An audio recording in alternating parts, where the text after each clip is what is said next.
Hello everyone, and welcome back to the Native Paranormal Crossroads show.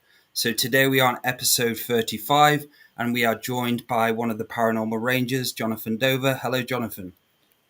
Good morning. We're all Good here. morning. We're ready to go. And so for the co-host as well, we have the galactic historian Andrew Bartzis. Howdy, everybody. How's it going? Howdy, Andrew. And we have Laura Massey from Two Feathers Medicine. Hello, Laura. Hi, everybody. Great to all have you on. So where are we going to go today, guys? We're going to be talking about UFOs, aren't we, Jonathan? Well, Dangerous things and Things and safety. safety. yeah, dangerous things. So what dangerous things are we talking about? Okay, so within let's just say the paranormal community, there has been a resurgence of interest. And suddenly everybody sees paranormal stuff on TV. They see Bigfoot hunts. They see ghosts, people looking for ghosts. Just you name it, it's out there. And so a lot of people, they get interested and they say, oh, I want to do this. I read an article on it, or I have an interest in it, or I just want something to scare me. And that's how a lot of us are. We like that little bit of an adrenaline rush. And so we start getting into investigating these things, or just going somewhere to experience them. And you can go to places like the Queen Mary and go on a ghost tour. There are certain hotels across the United States that tout themselves as haunted locations, battlefields like Gettysburg. And so people are actively seeking this stuff out. And as they get deeper into it and start committing themselves to doing full investigations, they run into some problems. And in some cases, it scares them to the point where they don't want anything to do with it anymore. Um, or they can get injured, or in some cases, even killed. And so we want to talk a little bit about that. Um, Common sense is not a automatic virtue anymore. Believe it or not, UCLA actually taught a course in common sense back in the 70s. So they were seeing it back then. So you have people making decisions. Uh, I just recently ran into a case where my advice was requested. A friend of mine, and he said that they had a hitchhiker come home with them. So this was a ghost. They suddenly experienced poltergeist activity in the house. Um, and it got to the point where it was becoming so disruptive that they had to do something about it. Then they started getting injured. They started getting bruises. Something unseen would just punch them in the back or in the side. They'd get scratch marks that would bleed. And they started getting fearful. And I gave them the best advice that I could, and gave them some leads on who they could talk to and who they could see. Um, they went that route. They talked to some ministers and some medicine men. And by the time it was all done, they called me back and they said, it's all gone now. And they were very happy. But that was an inadvertent kind of thing. Somewhere along the line, they picked up something, or something followed them, and they had these experiences. But what I'm referring to really is people that go out, and we saw it in tactical training. Um, in tactical training, when you have, we'll just be really general here. You have a suspect. He's armed with a weapon, and you're called to go take care of that situation. A lot of officers will get so focused on it that they will actually do what we call suck into the situation. They will get so focused that retreat never crosses their mind, or tactical considerations never come to the forefront. You just get focused on it, you get tunnel vision, and then you start moving toward the danger. And that can happen in stressful situations. And we used to see it when we trained people in firearms, that it would get so stressful that you'd literally have to grab them by the back of the belt and the collar and stop them, and then tell them, holster, make safe, holster. And then you'd ask them, okay, what are you doing? Where are you going? What are you thinking? And get them to kind of snap out of it and realize that maybe they need to take cover or get in concealment, or to back up and wait for additional help. So there are considerations.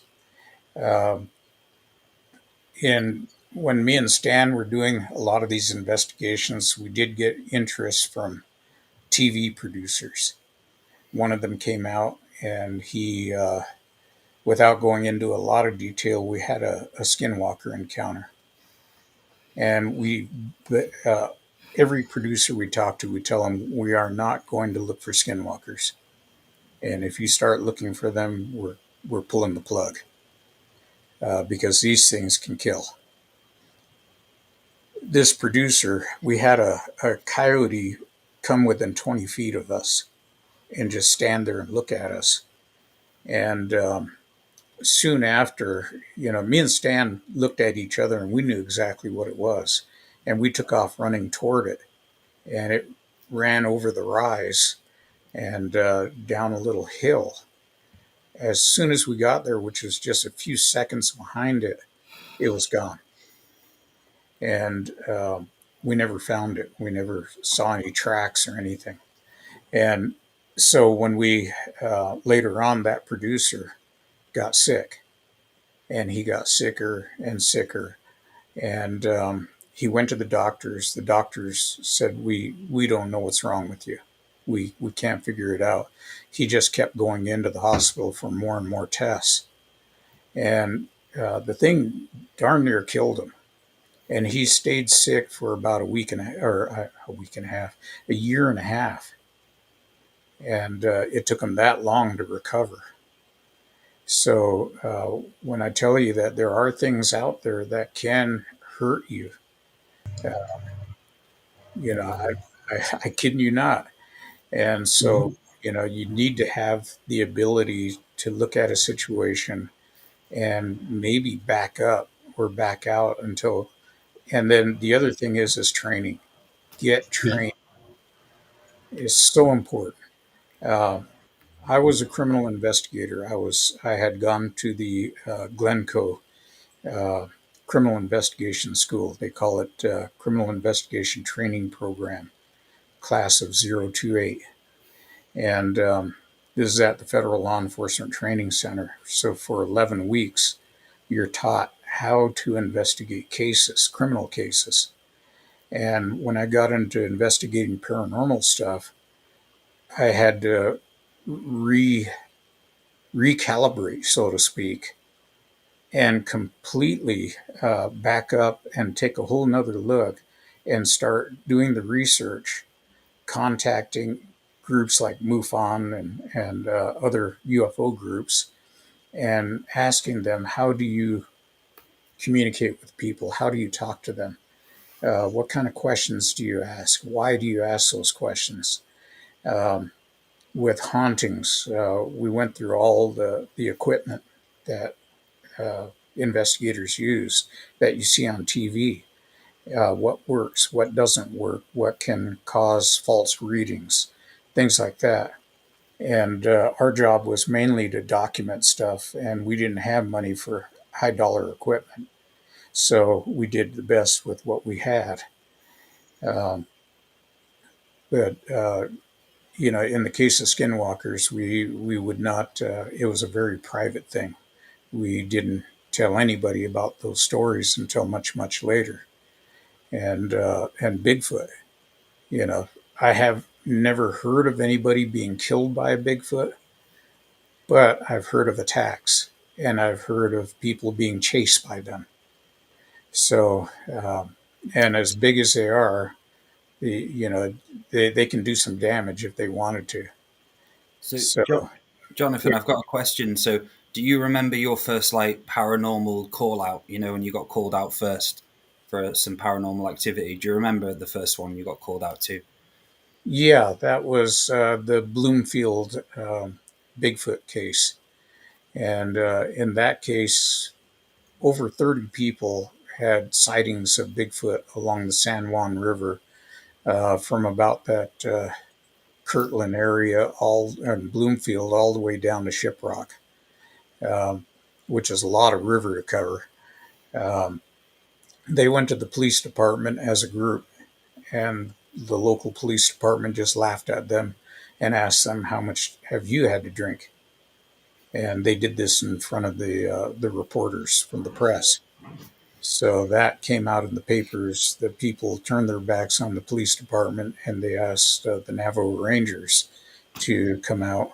We sent a 6-man tactical team to that location and spent 2 nights and 3 days basically going through the brush and looking for evidence.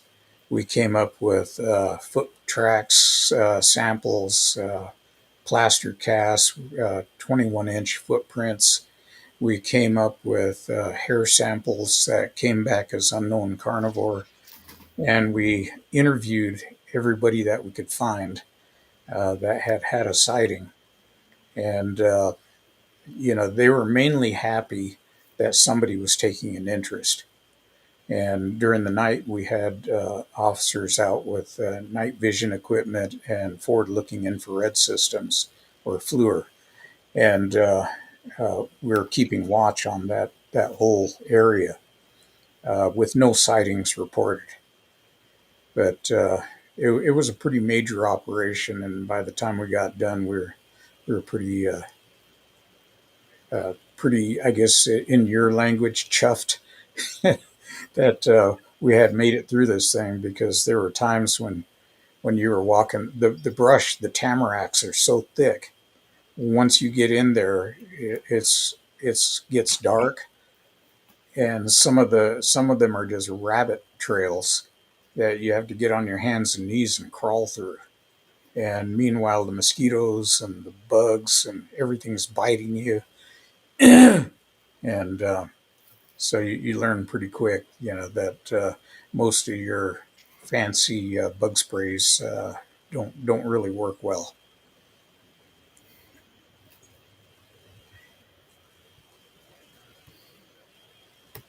So I have a question about fine line between ego, no fear, and common sense when dealing with paranormal. What are some of the top three signs that your ego is taking over and you should keep yourself in check versus pushing on in the investigation? Well, ego is an interesting thing. Uh, Ego usually requires that you have an audience. And if you have an audience, then I've seen people just go straight into dangerous situations and almost like they're blundering into it because they want to Mhm. impress everybody. Um, and then, they don't tactically make considerations.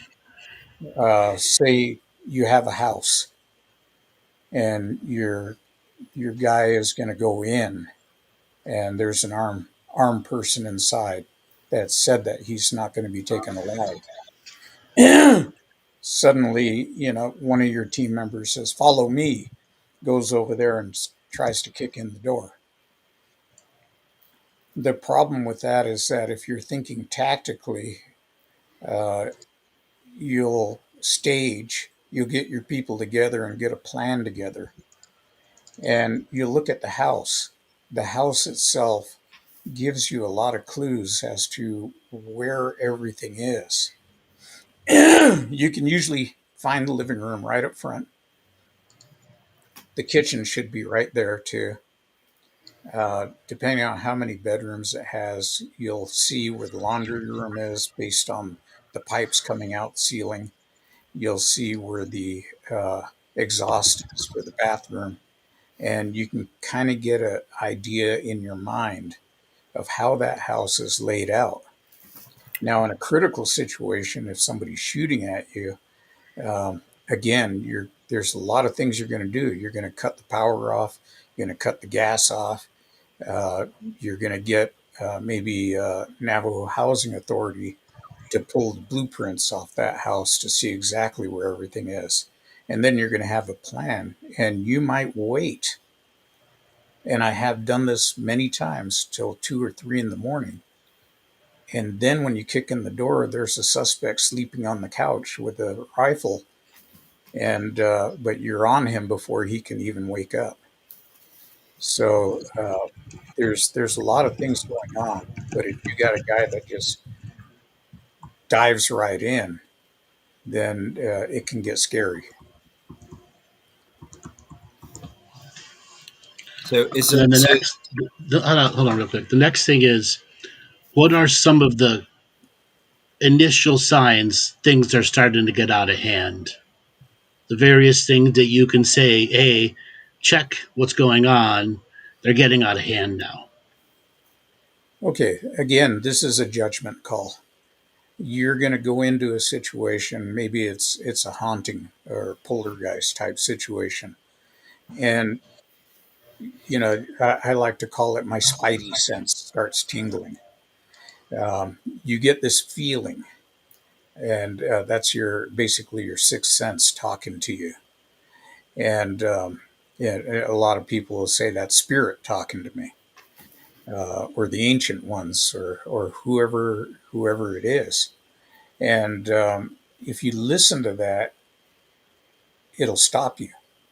I had a situation with a kid that was shooting up his neighborhood, and he was supposedly holed up in the house. So we searched the house. He was no longer there. The officers went looking around the rest of the neighborhood, and after a while, after a couple of hours, I told the guys, I says, let's go back and search the house again. And they said, well, we already searched the house. I said, well, let's search it again. So we went in, and as I was coming around the corner to one of the bedrooms, I stopped because I just got my spidey sense started going off, and I backed up. And I told the other officers, I says, I got a bad feeling what's around that corner there, and there's no way that you can cut the pie and get some distance on it and see what's around that corner because you'd hit a wall. So we started calling out and telling the kid in there, we know you're there, put the weapon down, come out, with your hands up. Sure enough, he comes up with his hands up, from around that same corner. But he had been laying on the floor with his weapon. And if I would have turned the corner, I would have taken a round. So, sometimes your sixth sense will talk to you. Sometimes things will start happening. And at first, it's interesting that all this stuff is happening around you and you're trying to document it. You're trying to get proof. And then maybe something goes a little too far. And again, your judgment has to come in and say, hey, this is getting out of hand now. It might be a scratch mark on your arm or on part of your body. Stan had one where a finger came out, just like an invisible finger went across. I call it his lip caterpillar. And, it just freaked him out. And they knew that something bigger was going on in this building, for something to manifest in that way. Um, so there's a lot of things that happen. Um, where you should take note and say, okay, maybe I'm getting in over my head. Maybe I ought to back out just a little bit, reassess, and then decide if I want to go back in and do some more. Have you ever been, spiritually attacked like that, attacked from the unseen that's left you with marks or anything yourself? Yes, I have. I received a rather long scratch mark on my right arm. And the interesting thing on that one was that that scratch mark started here and it spiraled around my arm all the way up. And I have no idea how I could have gotten that scratch mark. And it looked like it had bled. I was kind of upset because I was in a hotel room and there was blood on the sheets afterwards. And it wasn't there due to any extracurricular activities. It just happened while I was sleeping. And I woke up the next morning and Stan's, we were speaking down in Phoenix and Stan says, what the heck happened to you? And I had this blood track, on my arm from the scabbing. So that wasn't while you were on an investigation then, that was in your downtime. That was in our downtime. We were getting ready to speak. And so we were staying at a hotel. So, what was it like working with Stan then? I guess you guys had a special bond, and like as you worked together in a team in that environment, what was that like? Because I guess you need people around you can trust, who have your back. Well, Stan, I always tease him. I say, I knew you since you were a baby ranger. And, he was a rookie when he first came on. And then they paired us up together later on for me to teach him some things about archaeology. And as, uh, as we got into it, we got to be pretty good friends. And years later, I think it was like 5 or 6 years later, we started doing these investigations. And it wasn't our decision to do them. We were detailed to do the investigations, and our chief, he trusted us. He knew that we had the skill. So both of us were on the same learning curve as far as a lot of this went. And Stan did a number of investigations on his own that are in his book, which incidentally came out yesterday. And and then I did other investigations on my own, um, and then we did investigations together. So it got to be just one after another. I think at one point we were doing 77 per year of these type of investigations. So it's a matter of blundering through sometimes. Sometimes you just don't know what you're doing and you back up and you say, I need to do a little more research or I need to talk to some people and find out uh, what I'm doing wrong or what I need to do better. So we're constantly hot washing every investigation and figuring out what we can do better and how we can better document evidence.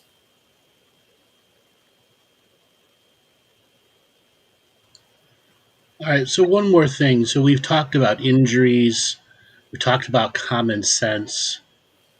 How does one practice common sense?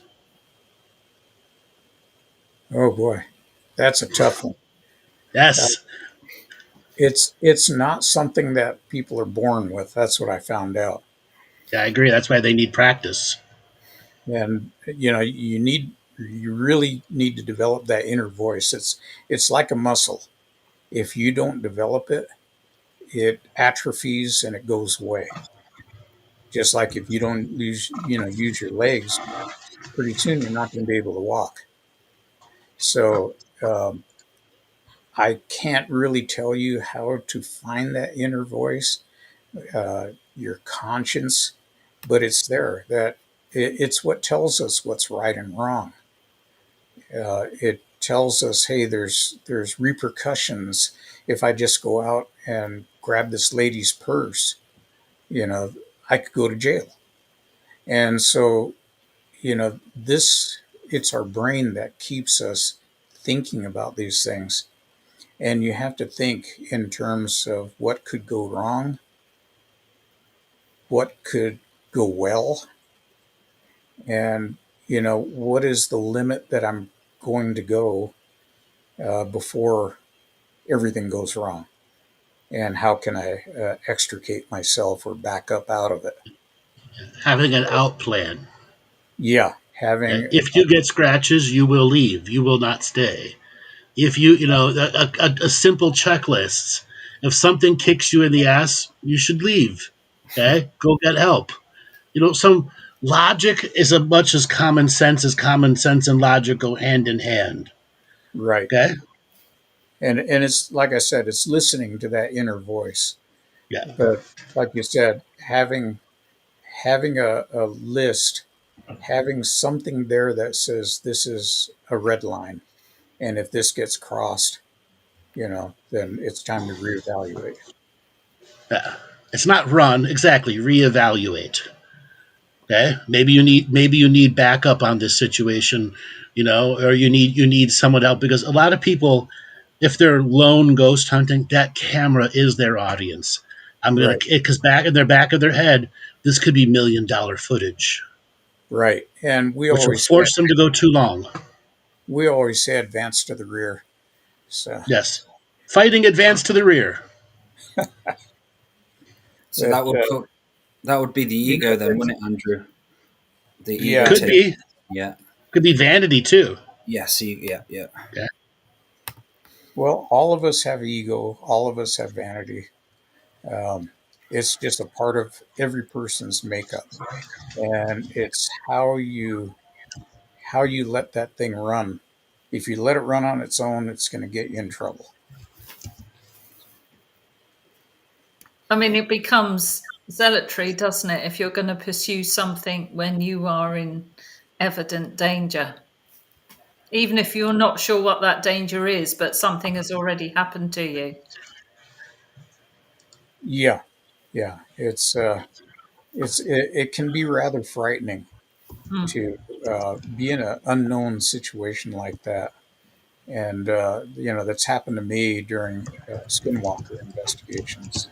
That just got so eerie that you just knew something around the corner was, could kill you. And and they're people just like you and me. So, but they're at that stage, they're animalistic. And so, they could poison you. Most likely they'll poison you. And we've even been attacked after speaking about that subject. Uh, Almost like a psychic attack where our families had near intersection accidents or head-on collisions, 9 in one weekend. So that's a lot of family members. Plus, I got run off the road and Stan almost got hit head on.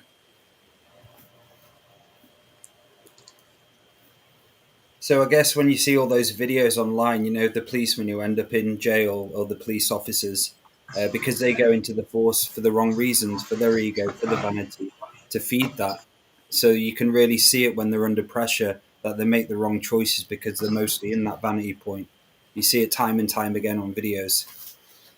Yeah, and it's sad because officers, they put their lives on the line, yes. And the only time I was told that you need to actually run into a situation, irregardless, is during an active school shooting. We were taught to take extra ammo, go in and engage, take that person's attention away from the other kids that he's shooting at, and make him engage with you. So, you can't sit outside of the school and say, I'm going to wait for backup and I'm going to wait for the SWAT team. If you're the first one there, you go in and there might be bullets flying, but you have to go in and put your life on the line to take care of that situation. But there are other situations where officers naturally just suck right into the scene, and you see it all the time. Officers are assigned uh, being a supervisor, being a sergeant. Uh, One time we had a broken window at a car dealership, and the officer actually got on the air and started talking about, well, I got to stay here. I got a broken window. Um, this was right around the 4th of July.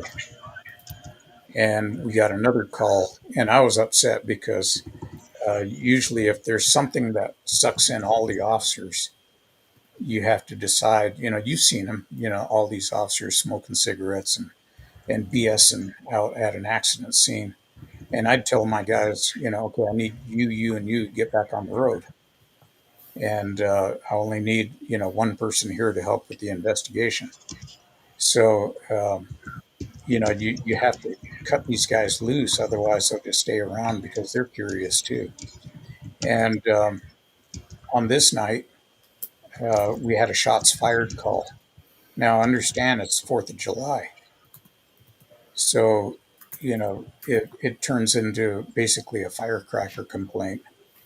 And I didn't have any backup. When I rolled on it, I took it tactically. I stopped several houses down in the dark, walked up to the house quietly. When I got to the door, this woman was sitting on a couch inside, and there was a guy on the floor laying there like he's sleeping. And as I put my face closer to the door, just the screen was closed, but the door was open. The woman came running out and jumped behind me on the front steps and said, I tried to get the gun away from him. I tried. He's been shooting it. And just then the guy woke up, and I noticed, he's laying like this, and right near his right hand was the butt of a revolver sticking out from under the couch. And he kept reaching for it. I drew my weapon. The door was open at that point. Um, and I figured if he grabbed that gun, we're going to have a shootout with a distance of about 4 feet. And the woman was pressed up against me, so I couldn't back up. That was my goal, was to get shove her off and get some distance, because distance is always your friend. And he kept reaching for that gun. I kept telling him, pull your hand away. I'm going to shoot you. And finally, I decided that I was going to have to shoot him in the head and shut the switch off. And so I brought the sight up to the back of his head, and I told him, and I realized right then that I was talking to a dead man. It was the weirdest thing. And I told him finally, I says, if you reach another inch toward that gun, I'm going to scatter your head all over the floor. I was carrying a .357 Magnum. And I remember pulling the trigger as he reached, and I could hear the hammer go back. And with a double action revolver, you hear it click, click, and then click, and the sear's ready to let go. And he finally pulled his hands away and put them under him. And I was dropped the hammer immediately, made it safe, holstered, and jumped on his back. And I had so much adrenaline, I could hear the ligaments popping in his shoulders as I cranked his arms back. And he went to jail. He was I charged him with kidnapping, attempted kidnapping, and aggravated assault. And the county attorney's office charged him with attempted homicide. So, So, but just another story. I got hundreds of them. so Jonathan, what was it like for you switching off then? When you had your time off, time to rest, and what was it like for you as you were kind of in the midst of your career there? It was. It's not something that you mentally do. You tend to compartmentalize things, and for your own sanity. Otherwise, they just come back and haunt you all the time, and all that PTSD, all that stress, and and you can get that from doing paranormal investigations too. After you've been in so many of them, and you start seeing trends, and you start saying, "Wow, this stuff is real. It's not make believe. It's not myth." And so you do that. It's just something that you have to do. Um, I don't know if that answers your question or not, but Yes, it does. Yeah. So, what's the most frightening or nerve wracking or something that really bothered you experience wise with the unseen world? Something you couldn't explain that happened to you? the thing that bothered me probably the most was having lost time. And like I said in other episodes, you're driving down the road, you pass a location that you're very familiar with. You know that you only have 5 or 10 minutes to get home. It's rural. It's all open country, and suddenly, after driving for another 30 minutes, you pass the same location again, and you find out that 30 minutes has disappeared out of your life. And that's happened to me on a lot of different occasions. I'm skeptical that, people say, oh, you were abducted, you were taken aboard a UFO. Um, I'm not willing to buy into that. I just, to me, it's an anomaly that something happened as far as time, this time stream goes. And I don't know why. Uh, yeah, I'd like to try regression hypnosis and see if those incidents, if there's anything else there. But I'm also told by some of the top people in the field that regression hypnosis is not recommended for everybody because if you find out what actually happened, it could destroy your life. So, there again, there's a balancing thing there. So, in my case, it happened so many times that I got myself a dash cam and I says I'm going to start reviewing, take the deal out and watch it on the TV and see what happened. And everything stopped. Everything stopped, including seeing UFOs, which I used to see all the time. So, I always joke about it and say I'm good with that, and I am. I know I've seen UFOs my whole career for 30 years. Um, don't really care if I see any more or not. Um, after you've been there, done that, moved on. Um, but I guess in a way, basically because they're associated with missing time, I don't want to have those missing time episodes again. So that's probably the only thing that kind of shook me up a little bit. And so, how did faith help you throughout your career as well as a police officer, as a paranormal officer? Sorry. How do you stay healthy? No, faith. Faith, having Stay, faith to oh, God, to faith. spirit. Sorry. Yeah, yeah, it's okay. Um, faith is something that's deep inside all of us. I've said it before. Um, I am a born again Christian. I was raised in a Christian church that was independent, and so learned all about the Bible, the Old Testament, the New Testament, um, and then after I got out of high school, for about 3 years, I attended what is now called the Indian Bible Institute.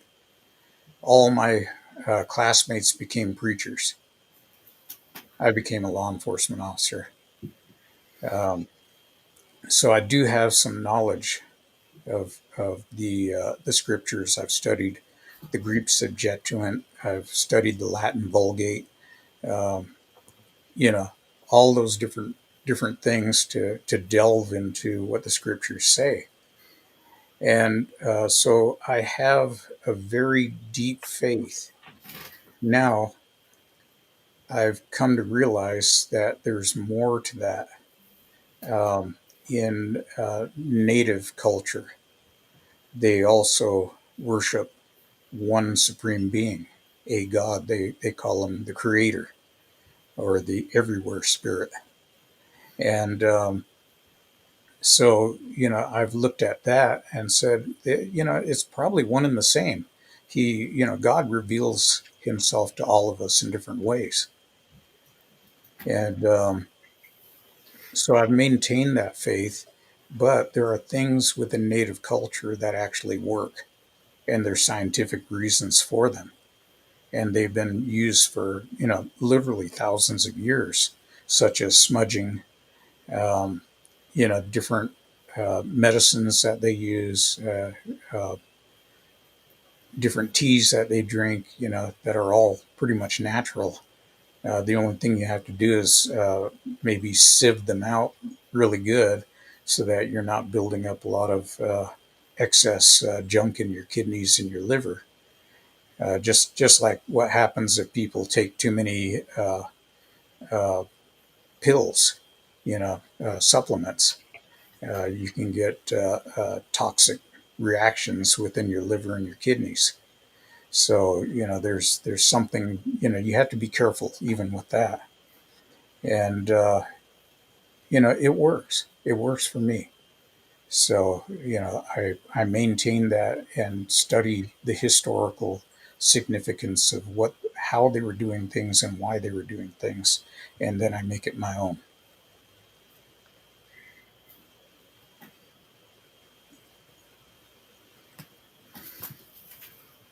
So we've got a lot of comments in the chat as well. So if anybody has any questions for Jonathan, for us lot, drop them in the chat and we'll answer them. I don't believe there's any questions at the moment, just people commenting. Also, as well, if you drop a subscribe, a like, we appreciate all of the comments. The chat has been very busy in this show. So do we have any more questions, Andrew, Laura? Any more insights? Yeah, I got a question slash statement. Maybe something you could help people on the journey of getting fear out of them. You talked before about disconnecting. What are some of the ways that people can help themselves to get out of fear? Fear can be rampant in these modern days and it can take over people really easy. Well, one of the things that I've done is since junior high, I've studied martial arts, judo, different karates, kung fu, all these different systems, weapon systems, and everything else. And everybody knows the name Bruce Lee. Well, Bruce Lee wrote a book. It's called The Tao of Jeet Kune Do, or The Way of the Intercepting Fist. And in it, he's just got these little pithy statements all through the book. And one of them says, can you not look at a situation without naming it? Naming it, making it a word, causes fear. So what he's saying is, don't name the situation in your own mind. Don't say this is what it is and try to pigeonhole it. And I've taken this as an axiom of how I live. I don't look at a situation and say, "Oh, this is exactly what's going on." Um, I react to what comes to me, and so if you don't say, "Oh, it's a ghost," or it's an evil spirit, or it's something malignant, that's coming after you, and then you go back to all the horror movies that you've seen, and you go back to all the alien B movies that you've seen, and pretty soon that fear starts getting in there, and that clouds your judgment, and you're no longer able to react properly. So that's one of the things that I do. The other thing is I study and I research things and I find out, what can be expected and go from there. Because if you're knowledgeable about something, it won't surprise you when it happens.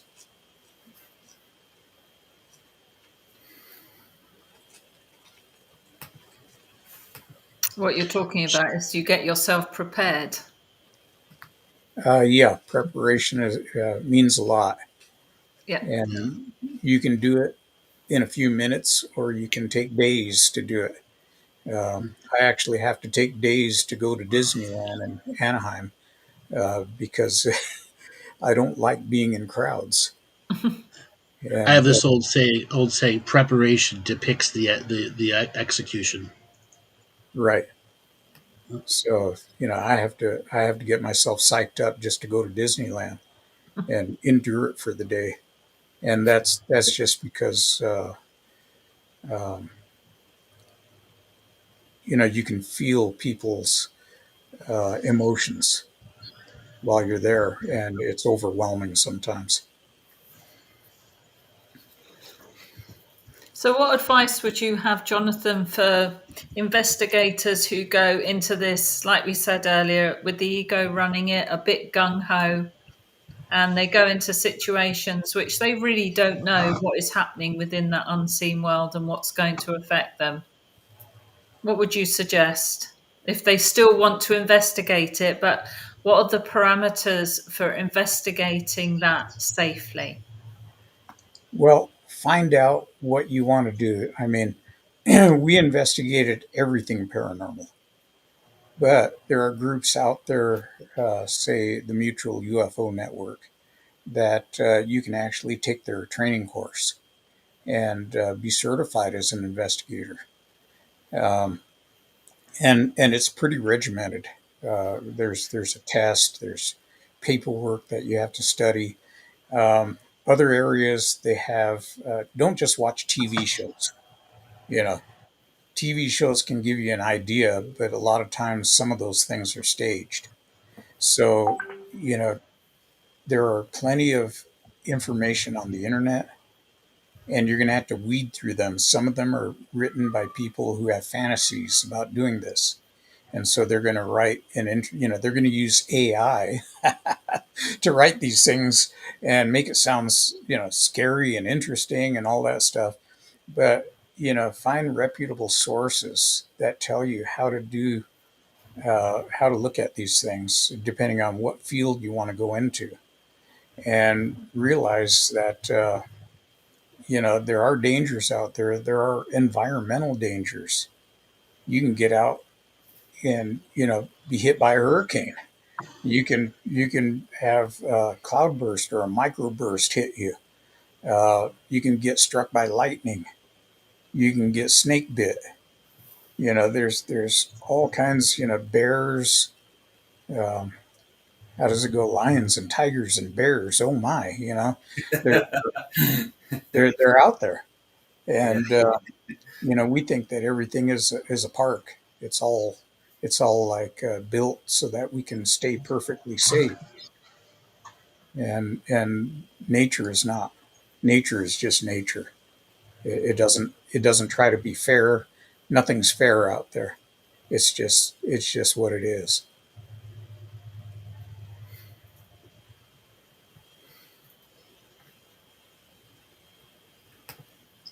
So, So, somebody mentioned just now that let your light shine from within.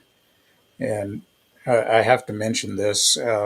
I've been to numerous conferences, and in a bunch of them, you always have people, when you walk into the room, people that are sitting at the tables will say hello to you. I've actually had people, put their arm up and go, ah. They said, your aura is blinding.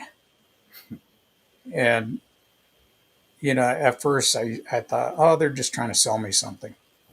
And then after a while, people would tell me, yeah, your aura is white and it's blinding. And I've been told that for the last 20 years, and it hasn't changed color yet. So, I have that in my mind that maybe these things can see this, and that's some form of protection also. So how important is respect, Jonathan? Because for me, that's one of the best things to go as you go into a new environment like that. Having respect for the land and what's around you, instead of going in with disrespect. Well, in the case of archaeological sites, and I don't recommend people go to them just to go to them, because spirits of dead people are there. The burials are there. And on our Navajo Nation, it's actually illegal to go to an archaeological site unless you're a ranger, unless you're a medicine man, or unless you're an archaeologist. Even a police officer can't go to those places. And I was told that if you approach this place with respect, don't kick the ground, don't pee on the ground, don't spit, um, but have this respect that this is somebody's resting place, and walk quietly and take care of what you need to do. It might be a damage assessment to see how much damage has occurred there, um, and then leave. And then when you leave, sometimes I'll carry tobacco with me and bless it, you know, give an offering of tobacco when I'm leaving, because that's the native way. And then I'll smudge myself afterwards, so that I know I'm not bringing home anything, and I don't pick up souvenirs. So be careful with that, because I've had people pick up pottery sherds and take them home, and then suddenly a bunch of stuff is happening, and they're wondering why. So and then once we got those pottery sherds out of the house and reburied, uh, back near where they came from, we were able to and smoke the house. A lot of that activity went away. So we've got a question in the chat, so I'll just put it up for you, Jonathan. So have you ever encountered something that could have harmed you and you knew it, but acted more like an annoyed adult? Well, the only question I have is, am I the one that's acting like an annoyed adult, or is it? Um, we've had spirits that showed up, bouncing, invisible toy balls or rolling balls across the floor. Um, Stan's gotten scratch marks from things, and you know, on the stairwell way above where nobody could possibly get to, there's handprints up there from dusty hands, facing the wrong way, almost like they're hanging upside down. Um, and in those cases, you have to decide, okay, do we back out or do we continue on? He decided to continue on because this was one of our major cases. But he could tell that the thing was annoyed, and it actually did follow him home. And even to this day, he has occurrences occurring around him, uh, with coins appearing. So that thing was a key signature of what was happening at this building. So yeah, these things can follow you home. He hasn't been able to get rid of it. And I keep telling him, well, if you just wait long enough, you're going to be rich, if you count up all those coins.